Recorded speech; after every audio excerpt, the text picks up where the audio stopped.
Hello everyone, my name is Lloyd Duhan, and today my talk is on Web3 business models. We're talking about navigating the future of entrepreneurship in Cardano and otherwise. So a little bit about me quickly. I am a 30-plus year entrepreneur. I'm an exited founder. The industries I've worked in procurement, I've worked in medicine, I've worked in high tech, especially in the internet, the earliest days of the internet. I was a router engineer and built ISPs and that sort of thing in the early days of the internet. So I've been through quite a few different types of business models, and this is my newest journey, and this journey that I'm on now, I'm starting to understand Web3 and what that actually looks like and what it means for entrepreneurs who want to be developing businesses in this model. So we really do have a need for new business models, not just new businesses, but actually new models that take advantage of what Web3 gives us. So the challenges with some of the current models is, as you centralize, you actually do end up with a lack of agility. You end up with very high overhead costs and limited innovation. You know, the larger the company gets, the more money and people it takes to keep it running, and the less productive and less innovative they become. So we're not going to scale very well except on very large, very expensive products. So think airplanes, think rocket ships. Yes, you can go to scale on those things still and be profitable, but barely. Beyond that, it hasn't worked. We haven't scaled up. And so Web3 gives us the opportunity to do that. And I think part of the ways that it does that is it does empower true ownership. I think we've lost that along the way. Right now, the ownership has gone to fewer and fewer hands, and therefore the appeal to do more for the company has gone, and so the energy's dropped. So all of that is probably what's causing some of it. And the ability to share in a company's success, I think, is going to go a long way to building the future. So let's talk about a couple of things that Web3 gives us right now to do that, to reach the goal. First, let's talk about a governance token. This is one form of utility token, and I think it's an important one. My take is that a governance token should not be the same as a utility token you use for, say, fueling your app or DApp. So for those of you that already work in Web3, a lot of times you're building a tool, and that tool that you're building has a token that underlies it. My friend Rick McCracken often says it's the Chuck E. Cheese token. You're putting it in the machine, and the machine's doing the work, right? That should not be your governance token. It should be a separate token.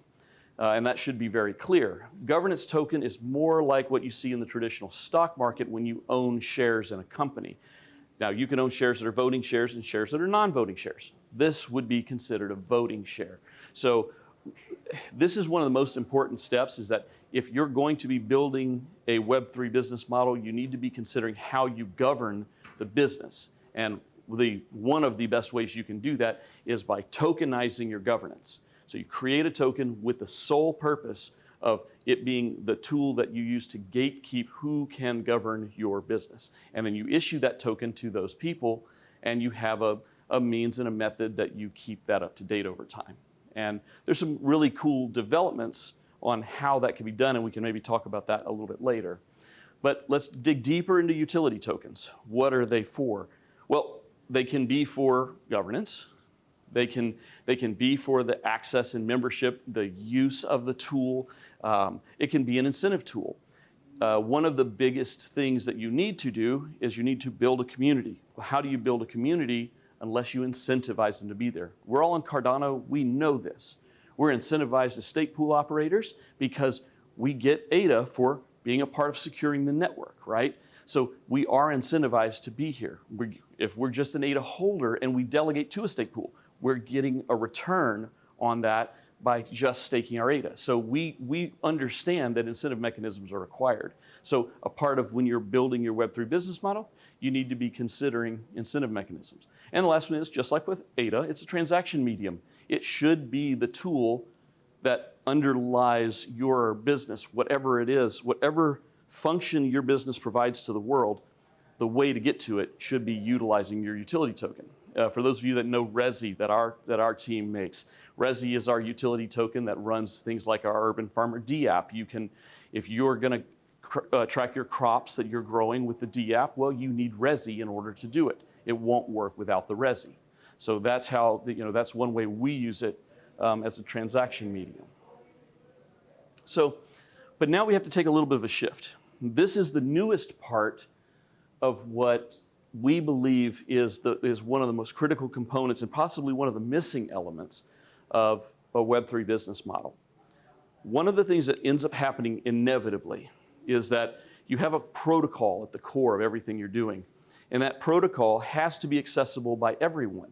It has to be equally open, because if it's not, you're not truly Web3, first of all. And second of all, no one's going to trust that you can do it, because you're just the same gatekeeper as everything we have already. So why do we need Web3 if we have the same old gatekeeper being in charge of everything? So the way we avoid that, and avoiding that single company having that single point of failure, is something like an open source foundation. This might sound like Intersect to you guys. And I know some of you in the room know I work at Intersect now. We're doing a lot of, really foundational stuff to get Intersect to own the source code and to figure out the budgets and figure out how to govern this stuff. And so to get through all that work, it's taking a lot of different people with a lot of different expertise and in a lot of different committees to bring it together, where every entrant in the community can look at it and say, well, no, that is mine. I do still own that. I am still part of it, because I can join the foundation, and I can be a part of the governing structures, or I can do work in task force, that sort of thing, to really understand it. Now, this model is not exactly Intersect's. It's close. If I had been able to wave the magic wand and built Intersect from day one, I would have built something pretty much like this. And you'll see it's actually kind of similar. There's a lot of similarities here to what Intersect did. I'm working to build Vista right now with Adam Dean. And that one is it holds bridging tools to bridge between Cardano and other ecosystems like Cosmos, Polygon, et cetera. So in order to hold our, Algorand's another one, but in order to hold those tools, someone has to do the maintenance on them. Those tools have to be open to the community. If that bridge isn't fully open, transparent, usable by the community, then it's of no use. People are not willing to put their money through it to go to the other places they need to go to. So we're building a very similar model of an open source foundation that will hold and own the code, and then the corporate entities that exist around that can build their commercial business trusting the fact that this foundation is here and will hold the code. Why do people build businesses in the United States? Sometimes more expensive taxation, right? It's sometimes, you get really hard regulations you have to deal with, but yet people still build businesses in the US. Why do they do it? It's access to a market, first of all, right? It's a huge market. But it's also a degree of stability. If you build a business, you can sue somebody and most likely get your money back if somebody does you wrong while you're in your business. And vice versa. You can interact with a business and trust that you can get what you need out of that, out of that business if you're wronged by it. And so you have that. This model is how we replicate that in a permissionless, trustless environment. We build a system that you can trust the system because you are a part of it. You're a participant in the system. So this is the general idea behind how an open source foundation will work. And we have a couple of good examples to run from today. But they really do make it into a collaboration model. We cannot do this alone. So if I have built a protocol and I'm the only one who needs to have access to the protocol, well, I don't need Web3. But if I've got 50 or 100 different organizations that all need to trust and access that network, then collaboration is the way to do it. Group communication, access to the data, access to the information, making it to where we all come together. This is, and then brainstorming, communicating, and contributing together. We are all building parts of the puzzle. We're all making it our own.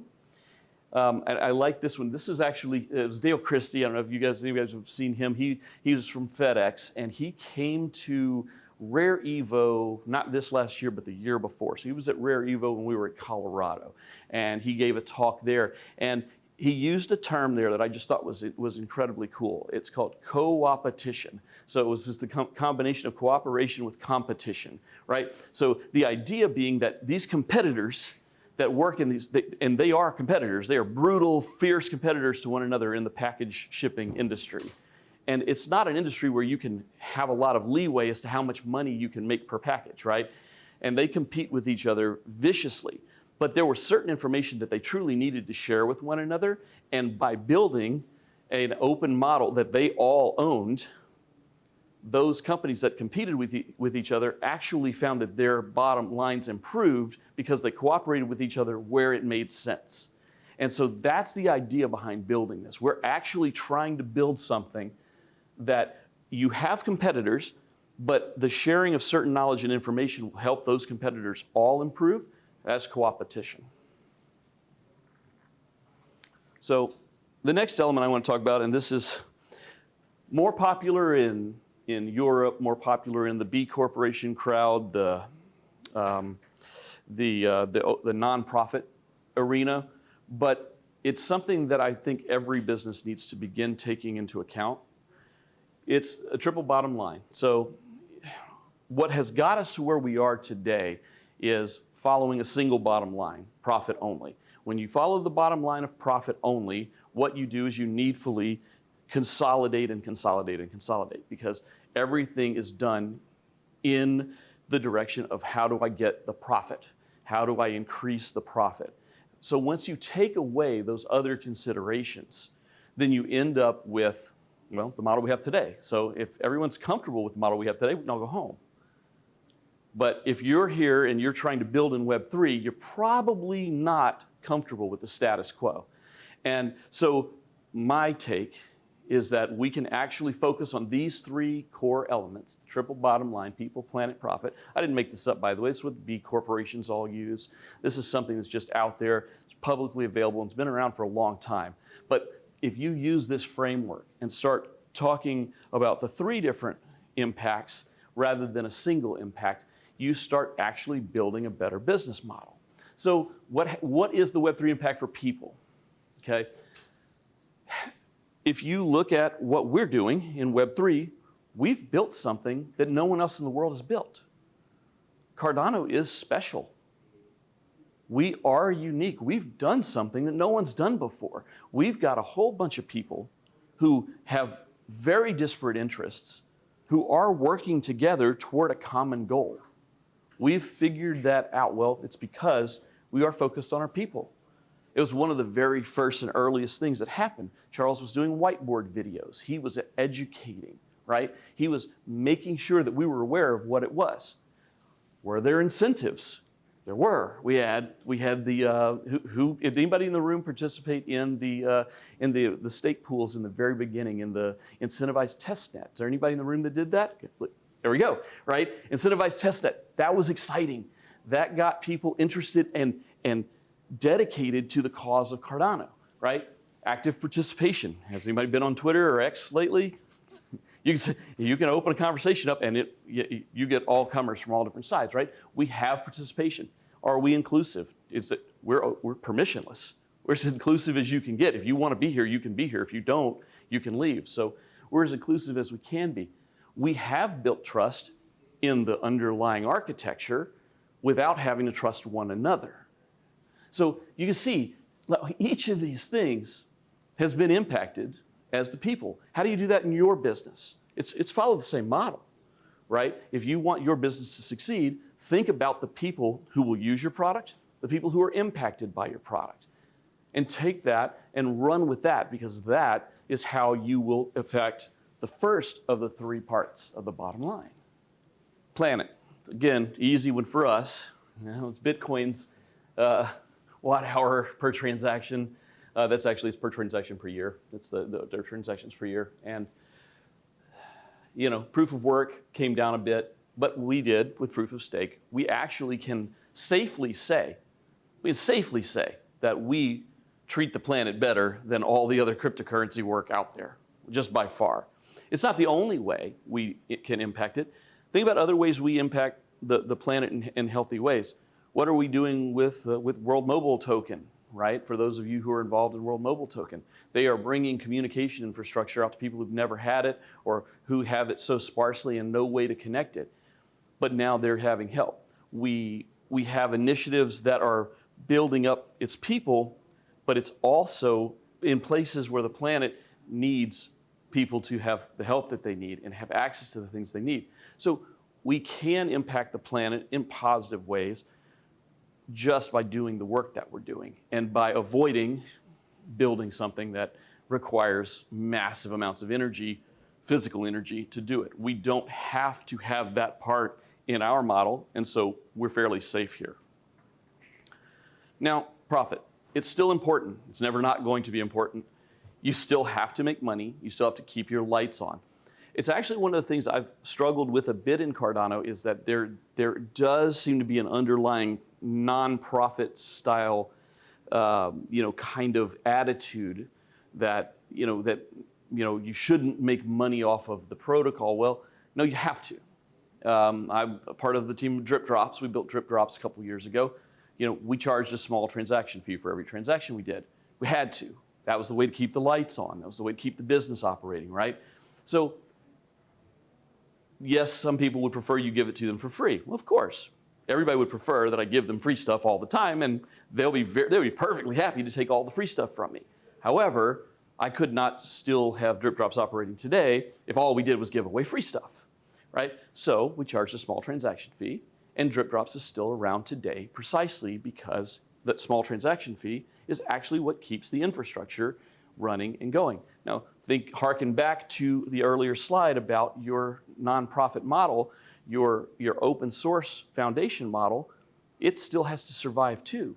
So one of the ways you can help it survive is simply by collecting small transaction fees. What have we done? We collect small transaction fees in Cardano.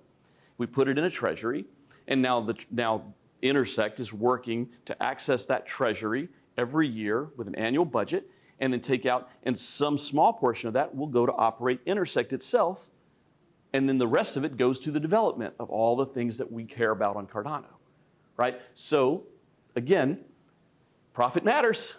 We have to make money. We have to find a way when we build our models to build in that we actually do make money. So the last thing is that we have to balance it. So none of those three elements is more important than the other. That's what has happened in, call it Web 2 or just traditional business. We balanced entirely to the scale, entirely to the profit. We forgot about these other two, but we don't have to. And so we can look, and so we can ask ourselves some questions. How does our business impact the well-being of our employees, our customers, and our community? What is our carbon footprint? How can we reduce it? And how can we balance short-term profitability with long-term sustainability? Those are good questions to ask. And if you ask those three questions, I do think that you get to a balanced view of the triple bottom line. You're no longer picking, because it's also just as bad to pick the planet over your business. Oh, if I do anything at all, I'm going to ruin the planet. Well, okay, now you're doing nothing, so there's no reason to be here. If I pay attention to my people excuse me, if I pay attention to my people to the point that I give them everything, be it my community, my employees, whatever, then there's no incentive for me to continue, right? So there does have to be a give and take in all three of those areas. But I feel those questions are a very helpful way to build that. Now, as I'm going through the process, as I'm trying to build a new business, and it's exciting to me because this is really what our business is. Our business at this point is the business of developing infrastructure for businesses. This is why we're helping at Intersect. This is why we helped at Drip Drops. This is why we're building Vista now. Our mission is education and formation of businesses that can be successful in the future. So we do have a framework that we've developed. And in this framework, what we're looking at for suitability, you do have to question whether or not you need a Web3 business model. It's not a one-size-fits-all approach. Again, as I was saying a little earlier, if you have the idea that you need that you need to control everything, and you have to have the access to the database and nobody else does, well, you just need a database. You don't need Web3.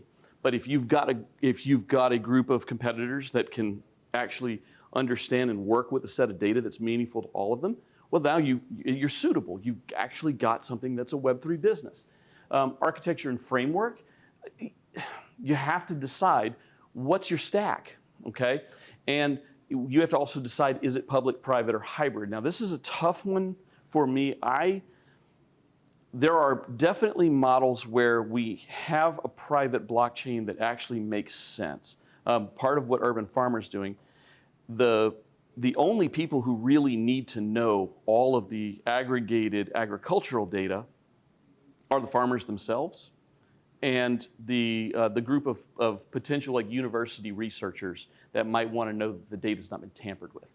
That's pretty much it. No one else really cares about all of that data. They actually only care about the part that is regulatory. So we're kind of a hybrid model. So we have all of this private work that goes on that very few people care about, and it's totally fine. But then we have this one group of data that's super important that it's public. So we feed all that private data into that one spot that needs to be public, and it's a good model and it works.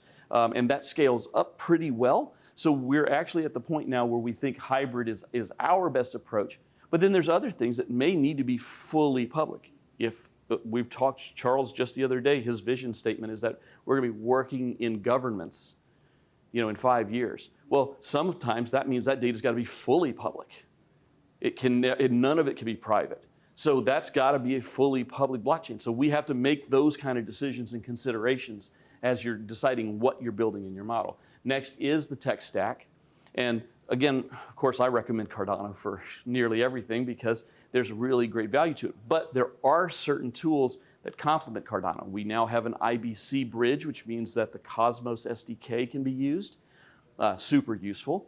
And that Cosmos SDK gives you access to so many other tools that are a different way of looking at blockchain that if you don't need the features that Cardano has, you may find those features are super useful. But I would still secure that with the Cardano IBC bridge so that you take full advantage of what Cardano has in its core.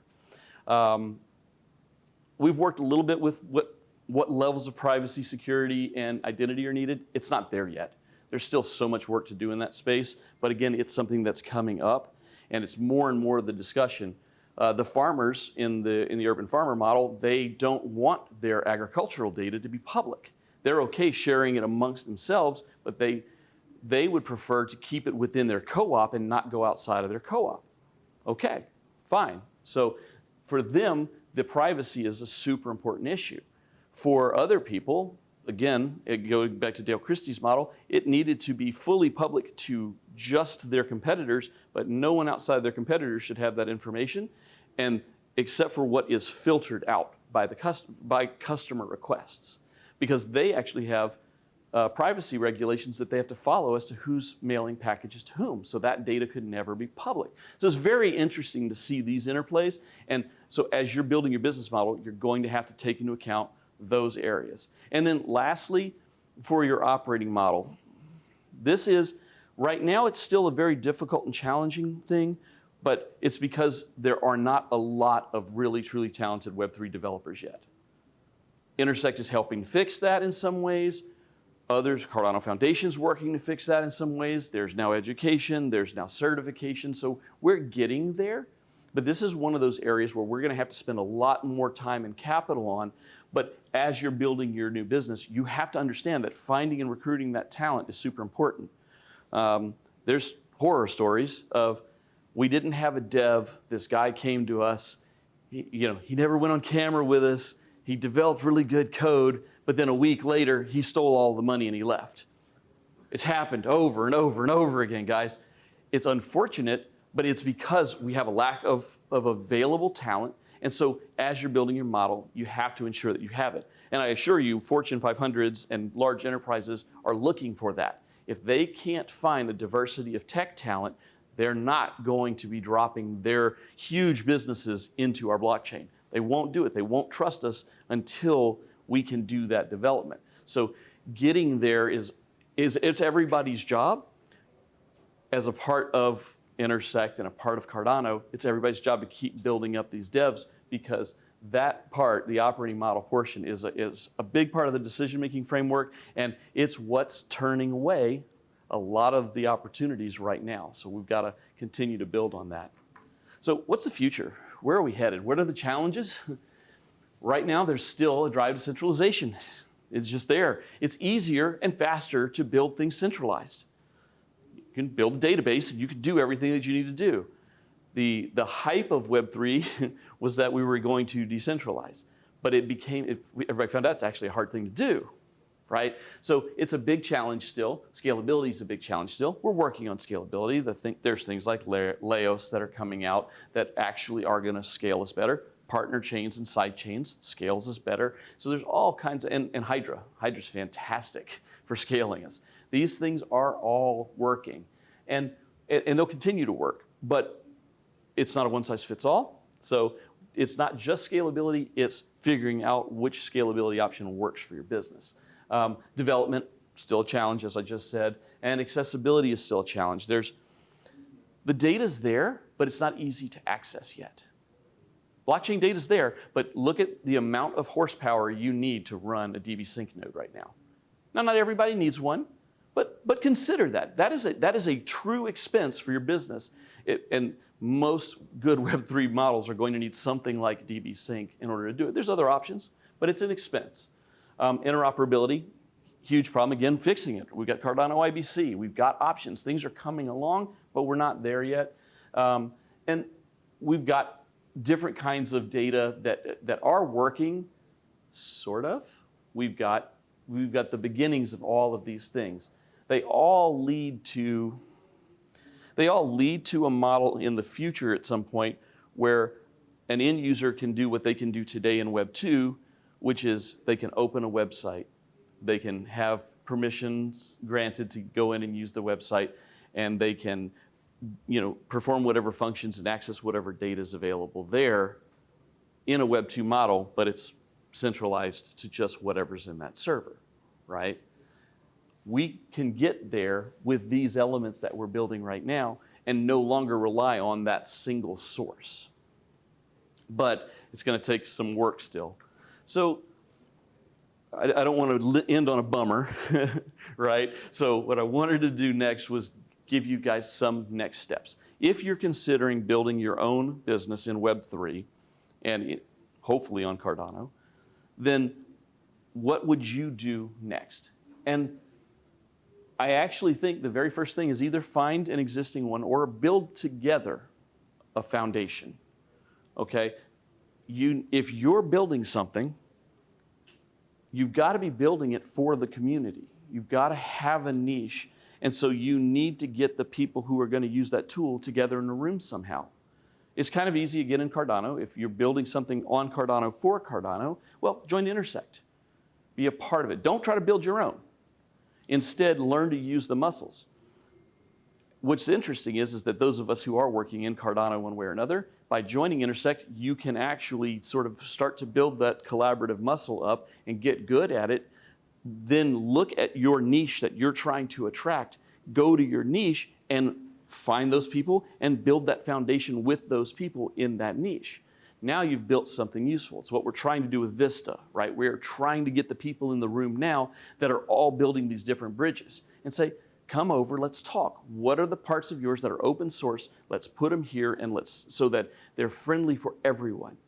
If you want to keep it all to yourself, well, you're not building on a Web3 business model. So we're trying to have those conversations now and make that happen. And then you have to develop your community of users. And that happens organically if you've got a tool that people want to use. Again, look at Cardano. What did we do? We've got a tool that has organically grown the community. That's fantastic. If you haven't done that yet, you probably don't yet have a Web3 business model. So even our NFT projects, right? They've gone out and built a community around monkey JPEGs and, so very minimal things. But they've built those muscles up. They've started to learn how to do it. So I don't discount those people precisely because they've built a skill set that has to be used in the business. Then Number three, and this is an important one for me, I always have to remind myself of this one, focus on your goals. You know, the company that Melanie and I operate, it requires our time and attention. But right now, all of our time and attention is in Intersect. So our own company's goals sometimes fall by the wayside. So that's as much a warning for me as you guys. Make sure that as you're building your model, that you do, as you're building that foundation out, you don't let the foundation suck all of your time. You have to continue to focus on your company. And then lastly, maintain your network. Get to know the people in your community as well as you can. Come to functions like this, spend time with the community, and that will give you an advantage that others won't have that aren't doing the same. Because then you'll get early warnings on things, you'll get opportunities on things that you won't otherwise have if you don't network. And with that, if you guys have any questions, I think we've got about 10 minutes. So any questions I can answer for anybody? You spoke about sharing data, like for food. So even the Ministry of Agriculture of the respective country can have access to it to understand insecurity and other things, right? That's right, exactly. Yeah. So that's the point of building something, a structure like this, is that those ministries have to have an understanding as to whether or not the data is valid, right? So that's why some of the information can remain private in a private blockchain, as it were, and then it can be stored, only the information that has to be done for consideration of those entities can be stored on a public chain like Cardano. It allows us, it gives us that opportunity to keep as much private as we need to, but also keep as much public as we need to. Do you recommend that we should go for like a wrap DAO in the Web3 project now? That's a great question, and the first caveat with that is always you have to speak to your local legal counsel for all of that kind of stuff. That's always the caveat I have to give. But yes, there's some very interesting DAO structures that are available now. Japan has one that we've seen. Singapore has some stuff going on there. In the U.S., we have Wyoming that's doing a lot of this. There's actually an Indian reservation in the U.S. that has a digital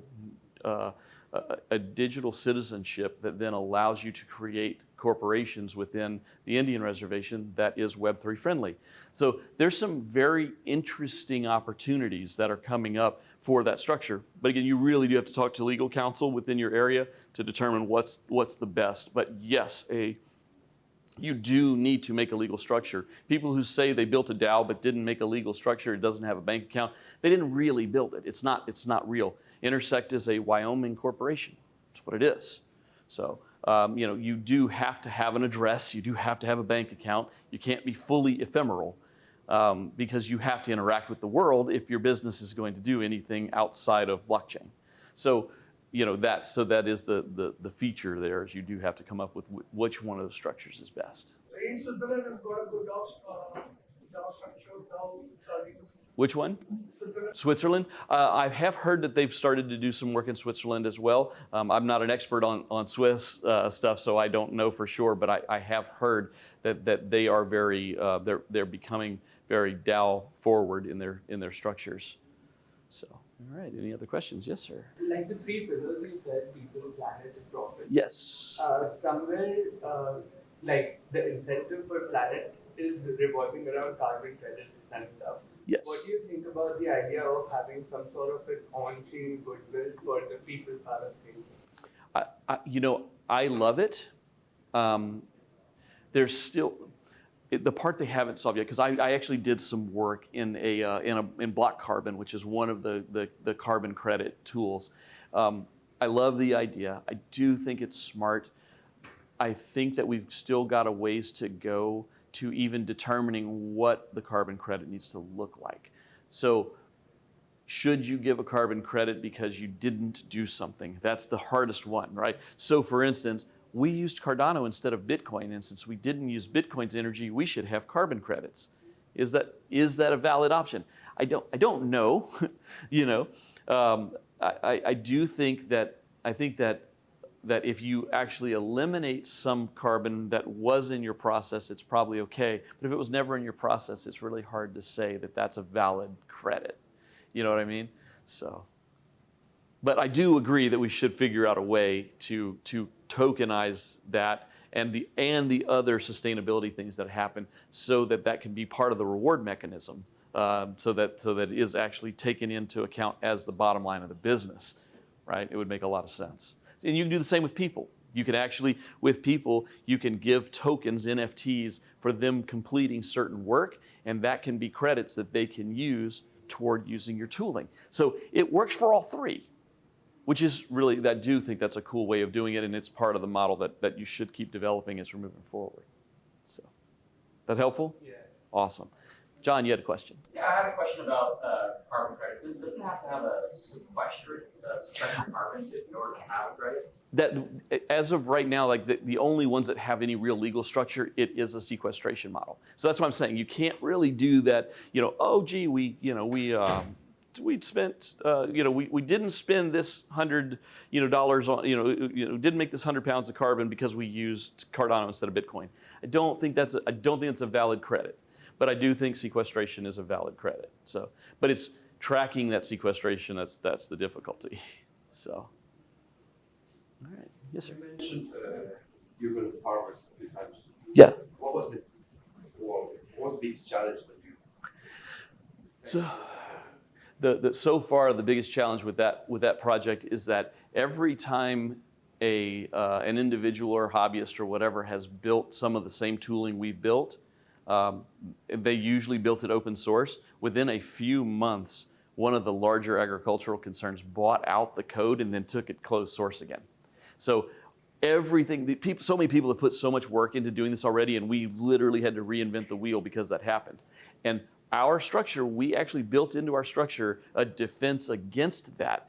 We are putting the source code in the open source foundation so that it can't be bought out. So you see how that's one of the reasons, one of the lessons we learned that went to, you need this foundation for the underlying protocol level stuff. Not for everything, but for that stuff that is utility for everyone, you need that foundation to protect it, because otherwise, somebody with a little bit of money could come in and sweep the whole thing off the floor, and the community has now lost access to the hard work, and now we have to reinvent the wheel all over again. All right. Well, guys, that's my contact information. Our business is in the business of helping to build these foundations. So if you guys would like, if you are in the process of building your business model out, you need consultation, I'm happy to help. You guys can reach me for that. If you have questions about Intersect, Cardano, any of that other kind of stuff, I'm happy to have a conversation. I've got a calendar link on there, so you guys can take a calendar invite with me, and we can take the discussion further. Thank you all for your time and attention today. I really appreciate it. Thank you, guys.